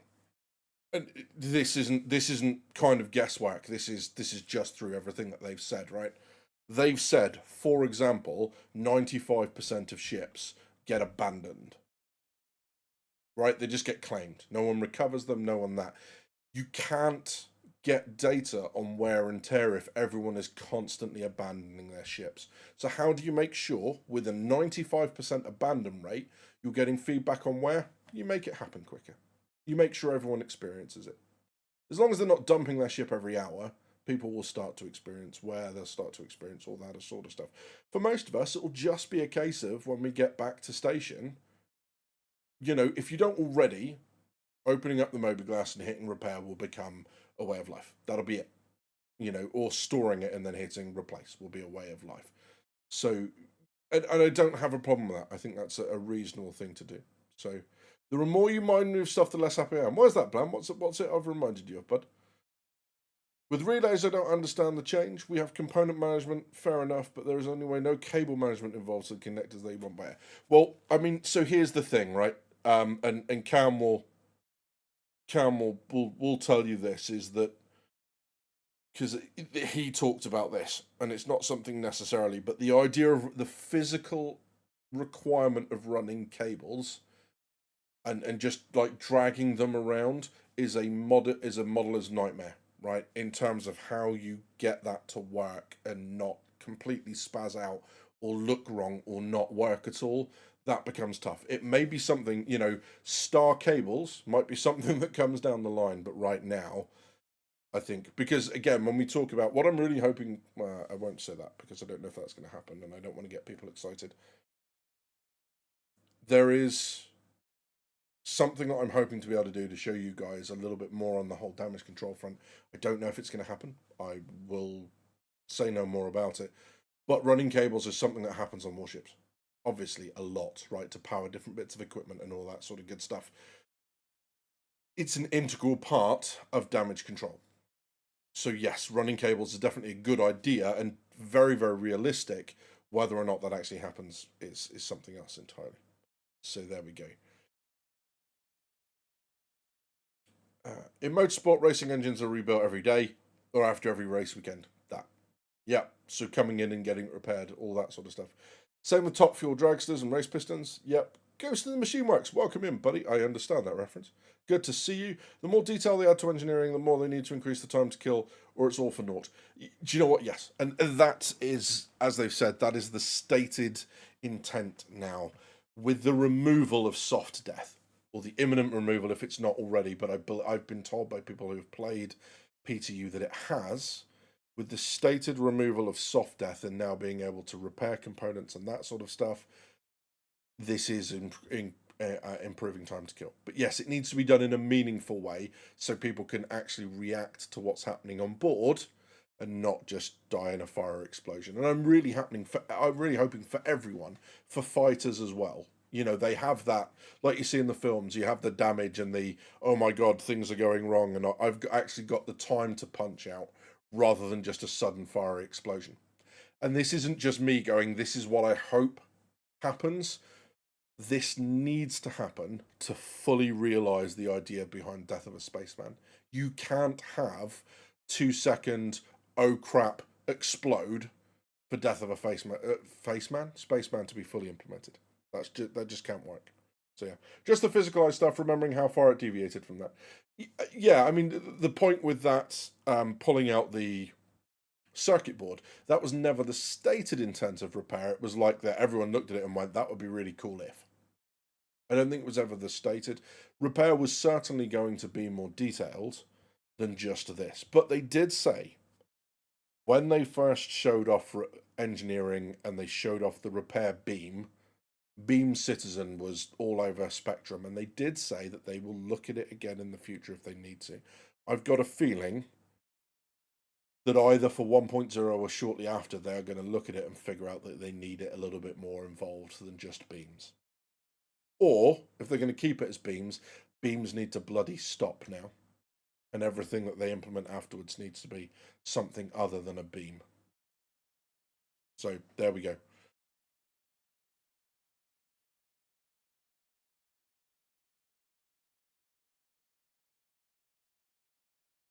Oh, I see what you mean. Yes, sorry, yeah. Yeah, so yes, Marcus says it doesn't need to be physicalized in the game, which is good. It just needs, they can add more connections to different relays and stuff and have things. Yeah, exactly that. There's certainly ways that they could look at it. I'm a bit concerned that multi-crew ships are going to be a much harder sell for CIG going forward because of engineering requirements. Maybe that's CIG's plan due to big ships taking so long to develop. I don't think so. I'm not sure. I think what we're seeing is if what you're going to do is fly your ship solo and you're going to do that in very low risk space, I don't think that's going to be a problem. I think what will be a problem is people solo crewing through high risk space. Yeah, so solo crewing through definitely pyro, probably Nix. You'll get away with it a couple times, but the minute things start to go wrong on board and you start to get malfunctions or take damage, things are going to go south very quickly, and you'll find yourself in a position where you basically need to get out of the ship because there's no way you're going to survive. Even if their intent is capture, you're going to find yourself outnumbered against a boarding crew who are going to come in and murder you. So you need to get out whilst not being noticed. So that sort of stuff.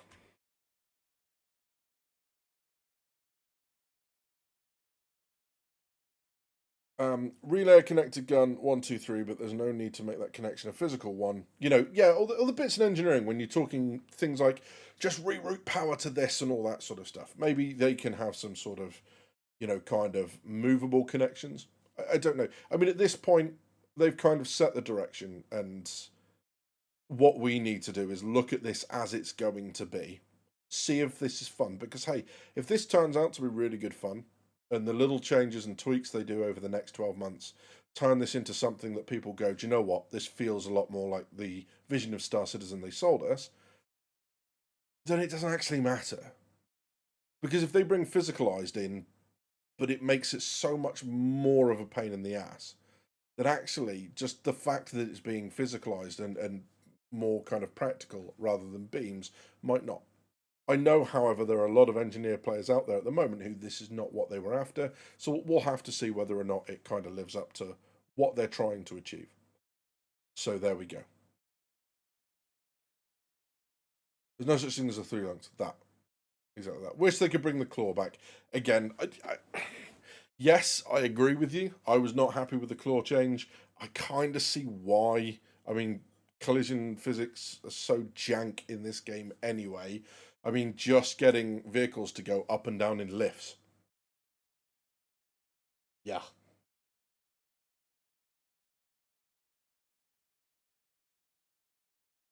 But moving on, like they've said, the once we hit 1.0, it's not like they're going to stop adding stuff. They have stated time and time again, this isn't a Star Citizen and then they start doing Star Citizen 2. Star Citizen is going to be their product through the life cycle. And yes, they're going to do Squadron 42 episodes 2 and 3, and there'll probably be other stuff built around that as well. But, I said but they've committed to 3 monthly patches after release, adding stuff. That's what they were talking about in the 2024 CitizenCon when they talked about content that's being released being much more of at a release standard rather than what we're getting at the minute, which is the tier zero stuff not necessarily working particularly well. So they are going to work on it. They are going to bring things out of a much higher standard, and that will continue much past the release of 1.0. And we know this. We know there's ships that are not coming with 1.0.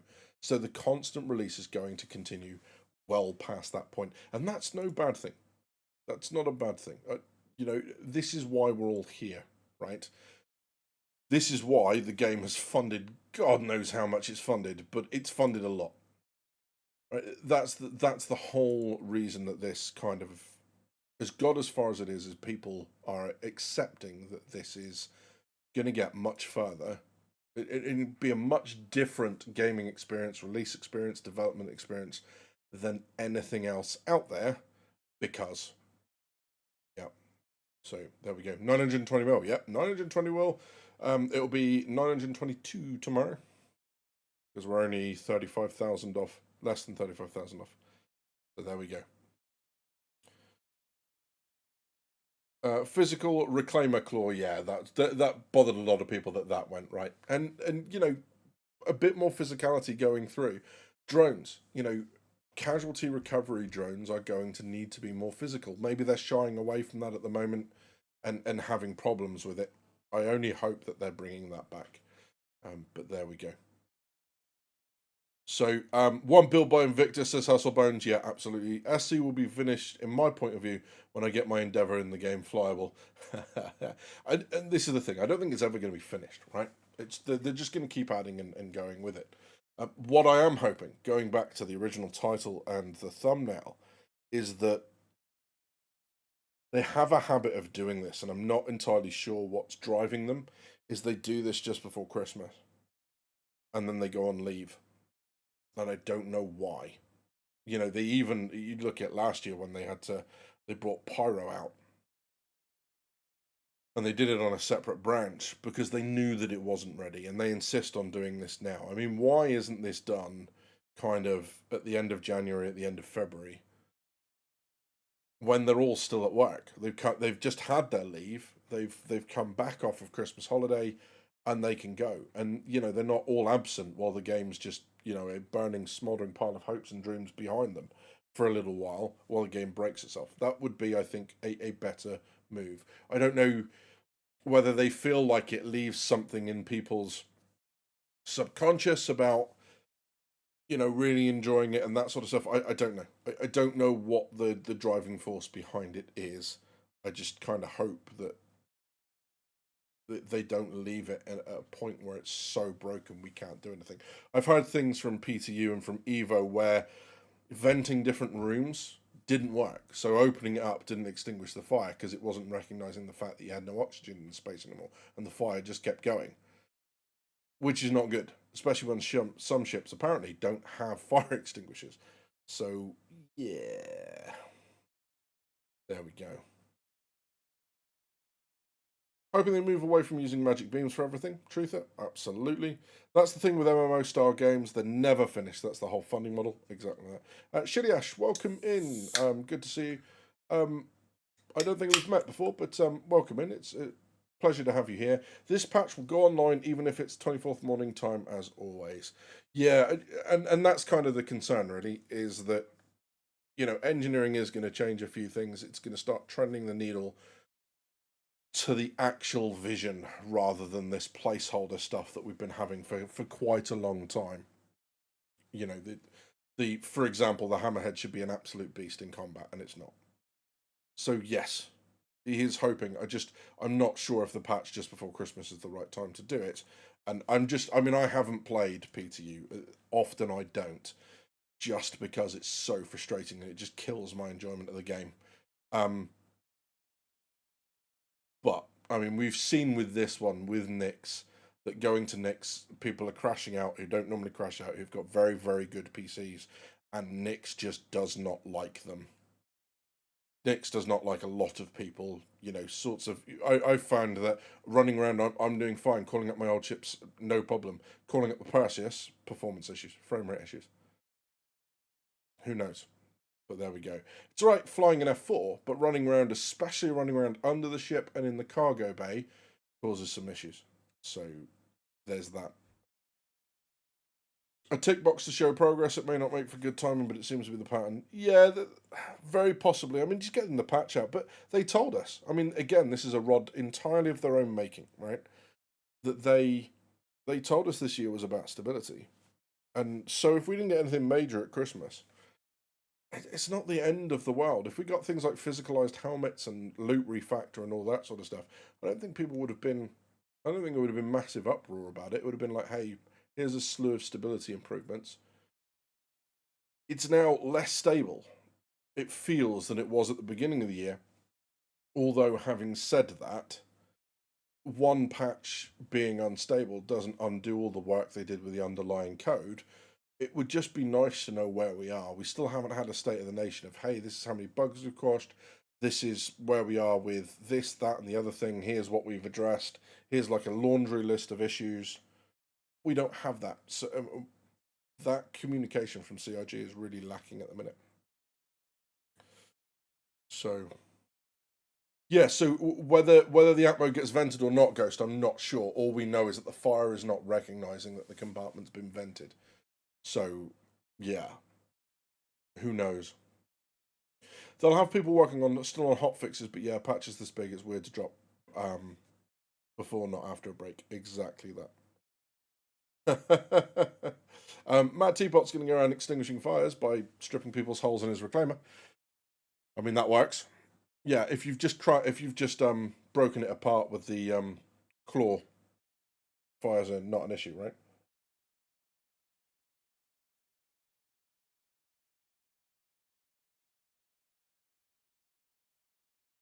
Yeah, I don't disagree in general, Chaos. It's just not my thing. Um, I always agree on giving feedback constructively if there's something constructive to go in. But yeah, I just it destroys my enjoyment of the game, and I'm not here for that. You know, I'm too old, bitter, and cranky now to playtest games. CRG can keep their PTU shenanigans as Wiggy. Sure. Maybe life support auto adjusts when bullet holes are detected. That's cope. The sad part from conversations I've had is the Atmo thing isn't consistent ship to ship. Yeah, so work there to be done. Rescue Shrek, welcome in, buddy. Good to see you. Do you think there's a risk of it becoming too engineering heavy that this affects solo play? It depends on what the solo play is. So the ability to repair from the MFDs for things like fighters and stuff, it doesn't seem so in the short term. Whether that then becomes you need to EVA out, open a component bay and repair it from the outside, I don't know.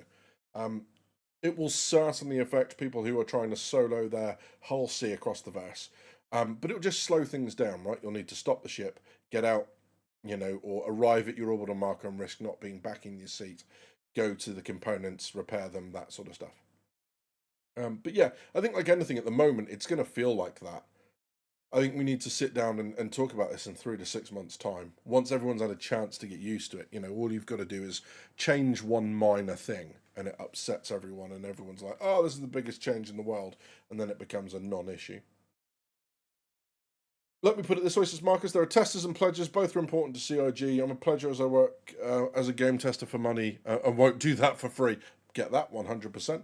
Nemoticon says current balance, yes, it's over for big ship solos in combat. But with longer time to kill, it could be doable still. Yeah. So there we go. Lots of considerations, I think, with the engineering. But again, if what engineering is doing is rather than what they were doing before, which is what they said at the beginning of the video, we're not here to change the time to kill. We're here. Sorry, we're not here to give people stuff to do all the time. We're here to change the time to kill and make it longer, specifically.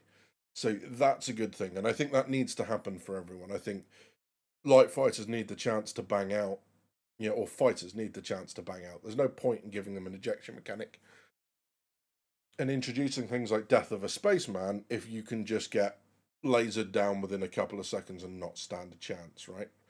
Yes, that should happen with certain things. If you happen to fly through the beam of the Idris, or one of the Vandal driller ships, if you get nailed head on by a rail cannon, those sorts of things should probably be instant death, right? It would be a bit weak if they weren't. But for a lot of things, we need a larger time to kill. Hey, Stunner, welcome in. No worries, buddy. Good to see you. It'll be beneficial to ships. It's around 20. They'll give them more feedback. People are going to bitch whichever way we go. Yeah, absolutely that. So there we go. Yeah, I don't think there's any evidence they don't understand that they don't need that they need to learn it. They know it. They just haven't fixed it. So yeah, a little bit unsure of the idea of cone of fire. I get. Oh, sorry, the cone of, so when rounds go through a ship, and start looking for components. For those that weren't here when we started talking about this, they don't go in a straight line, they then go in a cone, which I guess represents things like spalling, the round kind of breaking apart as it does and then damaging multiple components. It might just be for now to get components to start to fail in combat. I'm not 100% that it will stay in the long term for most ships. I think it causes potentially too much, but it will be just as damaging, if not more so, for small ships, because by percentage, so much more of their of the hull is taken up with components because there's nowhere else to put them, right? You think of how much of a percentage an Idris or a Polaris the components take up versus a Gladius. You're going to have to try much harder to hit a part in the Gladius where there isn't a component behind it, and that's before you add in the cone. So I think ships like Gladiuses might struggle with that as well. So, an American demo over the Freedom Badge. Yeah, absolutely that. Yeah, all I would say is that bitching, within friends and all that sort of stuff, absolutely no problem with that at all. All I would say is if we want CIG to listen to our feedback, don't bitch. Don't be a dick on the forums. And I'm not saying that you would be. I'm just saying that I think that's the distinction, is that, it doesn't matter how valid your point. If you walk up and go, listen up, cockheads, no one's going to listen to you. It doesn't matter what comes out your mouth after that point. You've lost the argument. So, yeah. Cone of penetration with a repeater fire could multiply so many times, like when we used to die just running down the stairs with collisions. Very possibly. Yeah, yes. That seems to be what happens on Spectrum at the moment, Hustle. You're right. Always start your post with CIG WTF are you thinking? Yeah, that. That seems to be what happens at the moment. So, yeah. Oops. But there we go. Does that sound like anyone we know? DGP people. Hope the Vanguard Harbinger gets enough armor to make it useful for a change. Exactly that. Rescue Shack says randomized trajectory would work, but would have to take into account different densities of bulkheads and plates of voids inside a ship. Hope they get rid of active seeking of components. Yeah, so now what it's not is it's not like a hey, there's a point whatever percent chance every time you're hit of a component being disabled. Now what it does is it looks at point of impact and then adds a cone after that, and then looks at what's in that cone, and it can hit multiple things. It's not just that it hits one thing or doesn't hit anything. It can potentially damage multiple components. So yeah, that's where it is at the moment. How long that lasts, don't know. One of the other things that we confirmed was that there are multiple areas of armor across your ship. So there is absolutely, utility in turning damaged components away from your opponent, a la Battlestar Galactica, right? Is shielding more damaged parts of your ship from your enemy. It's not going to help against fighters and stuff, but then again, that's the reward for taking fighters up against bigger ships and chipping through that armor after a while. So there. I guess we have many that rather want a War Thunder approach to weapon impacts. Yeah, I mean, it's kind of realistic, right? Although not so much now. There's things like, I think it was John that mentioned it, was things like spalling, which is you hit a piece of metal with enough force, interior bits chip away at high velocity, and you could kill tank crews just through spalling, or disable tank crews through spalling, and various other things, right? I won't go into how things like saber rounds and stuff work, but it's generally disgusting, right? What they actually do to the people inside. So yeah, creating kind of temporary vacuums and that sort of stuff. It's pretty gnarly. It's pretty gnarly. If you want to Google it, Google it. Just don't mention it in chat. It's just. Ugh. But yeah, so that sort of stuff, that kind of randomized damage. I don't think they're going to go for like huge pathing and things like it glancing off interior armor. It goes through the armor, and if it penetrates the armor, it's then looking at something else. So there we go. Giblets. Ugh. So there we go. Um,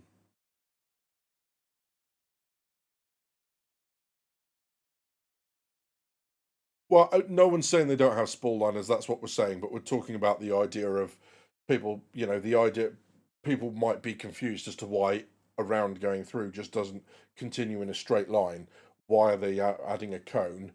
Is that just to increase the usefulness of engineering and screw over solo players? It's like, no, it's not. That's genuinely how stuff works when you shoot an armored target with a solid round.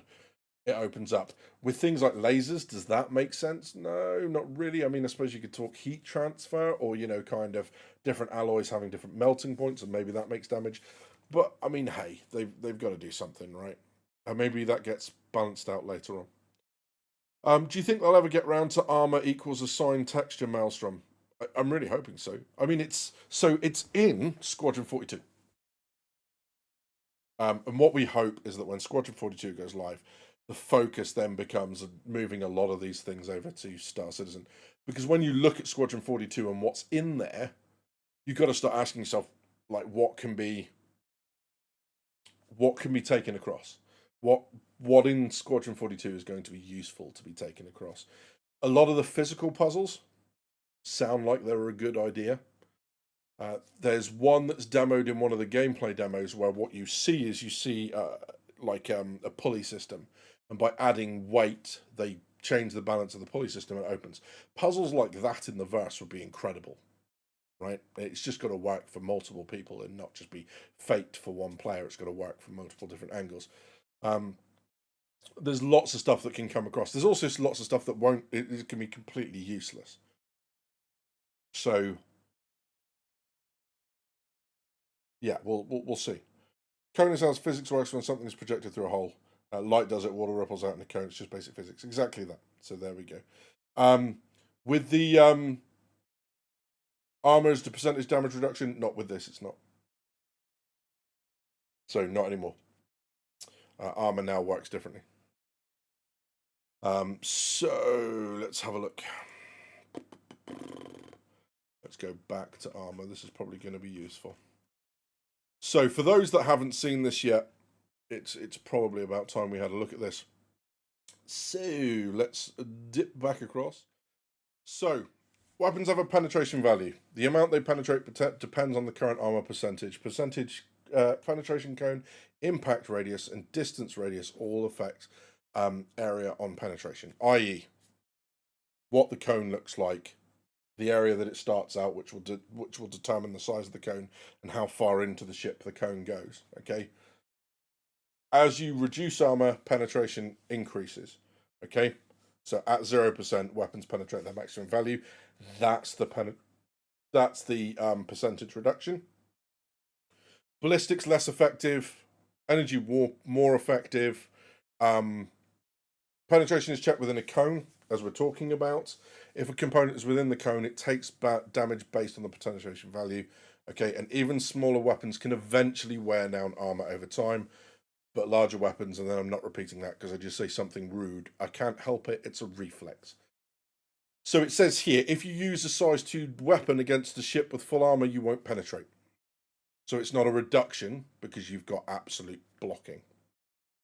Okay, as you keep firing and the armor reduces, you'll start to penetrate and eventually damage internal components. So there you go. For capital ships, you may need larger weapons to reach deeply buried components. Yep. So in other words, you've got kind of the engineering space, say within the Carrack. Yeah, a lot of those components, if you look at the engineering bays, are internal to the engine. They're not right up against the external bulkheads. Size 1, size 2s probably aren't going to get that far into the ship. There's too much stuff in the way. You hit that with the Medusa from the Perseus, you probably will damage the quantum drive and the power plants and stuff like that. So that's a little bit there. Well, it can be a percentage if you stop it, right? So there we go. It's like how a 50 cal will only make an entry hole, just like So yeah, you get that damage kind of cone. It's also calculated based on poke depth, so not simple damage reduction. Yeah, exactly. So yeah, so they've got that sort of stuff as well.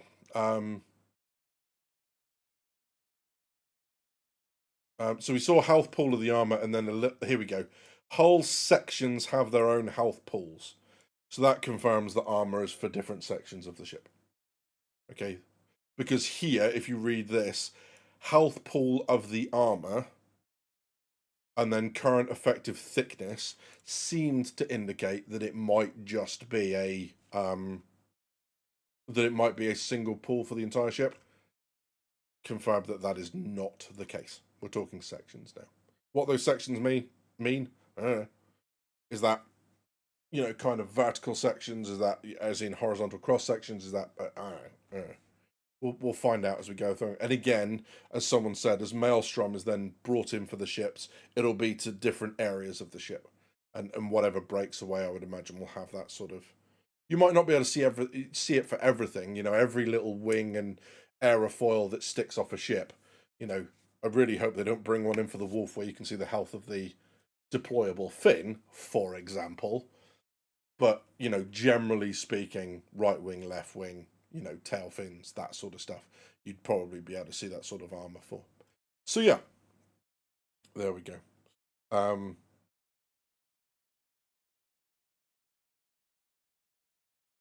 So yeah, so again, that'll be on the size of the weapons. Now, if you're shooting a component from within the side of the ship, size within inside the ship, yeah, why is that so hard? If you're shooting a component within the ship with an FPS weapon, of course you'll damage it. You know, it's like open a tank compartment and shoot an engine with a handgun. You'll be able to damage it if you hit the right bits. So that'll happen. So yeah.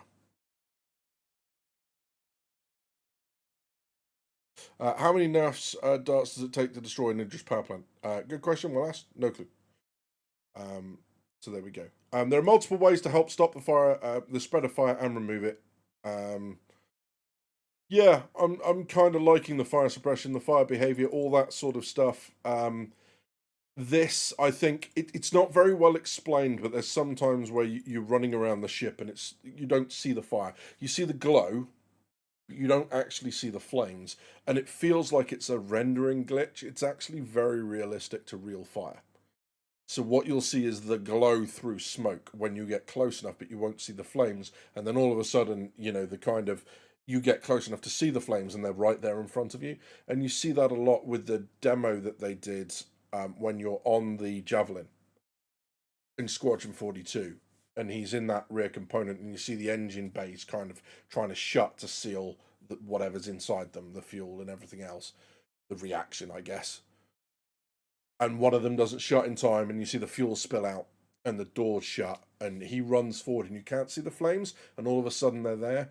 The smoke rendering isn't great, but that's effectively what they're going for. That's the impression they're trying to leave on us as players, and that's very realistic. It's very cool. It could be better, the effect, the way it's shown, but the fact that they're going for that level of realism is cool. They've been talking to someone who knows their stuff, and that's kind of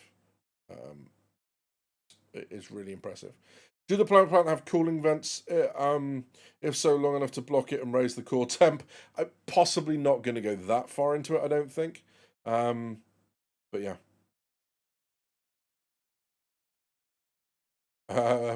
Just waiting for ray tracing. It's going to look sick. It's going to be impressive.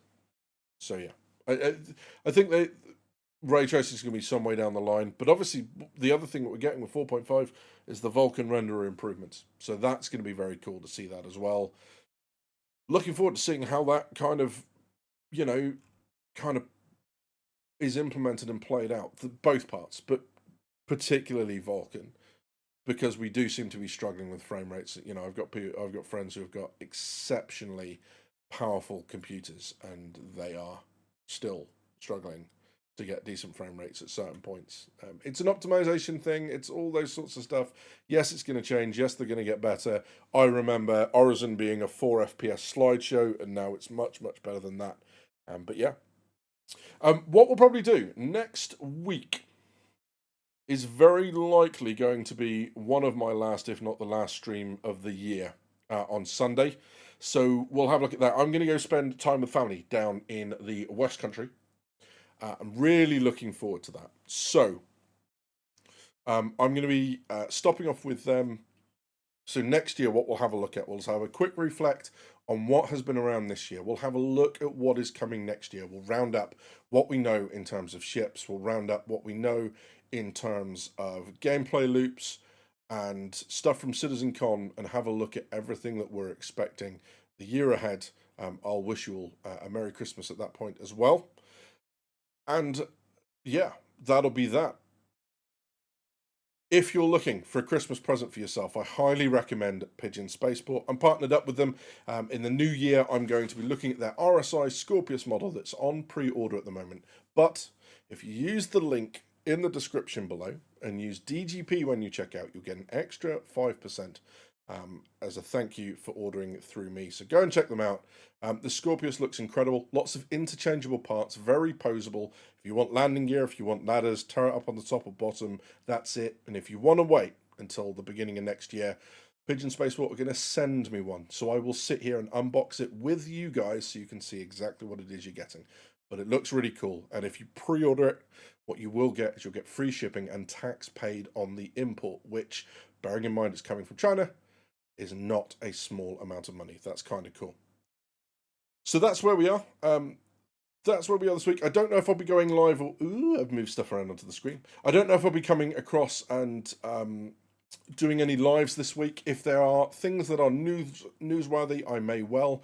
We are still waiting for both November's and December's progress reports. I think we're going to get a consolidated one, but maybe there'll be some stuff in there. And if so, I'll do a flash traffic, quick report and quick summary of all that sort of stuff for you guys. Ghost of the Machine says, my experience with fire was mixed. Once I opened a room of fire, the room behind me did an instant flash over. No delay of any kind. Every surface was on fire. Yeah, that's rough. That's not great. Hey, Artemis, is there any new ship teas? Edinburgh for Christmas or Thailand? Take care, brother. I'm going to be down with family down in the West Country. So neither of those places. But yes, no ship teasers that we've seen at the moment.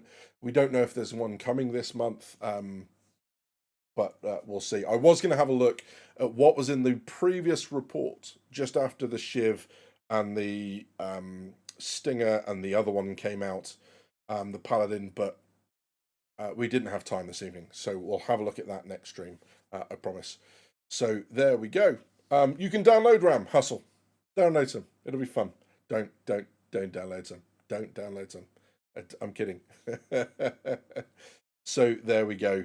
If the one Scotia is down south for you, what's your region, if you don't mind my asking? Yeah, so it's basically the southwest of the UK. Yeah, I live in the south. I live near to Portsmouth and Southampton and all that sort of stuff. About an hour outside of London. So there we go. Awesome. Well, that's where we are. We've come up on the time. In fact, we've run a little bit over. So I am going to love you and leave you all. But thank you very much for popping in. Great to chat with you all. Next Sunday, 9 p.m. UK time, I will be here and go and check out Pigeon Spaceport if that sort of thing interests you. You've been watching Drinkers with Gaming Problems. Thank you very much for stopping by. I'll see you soon.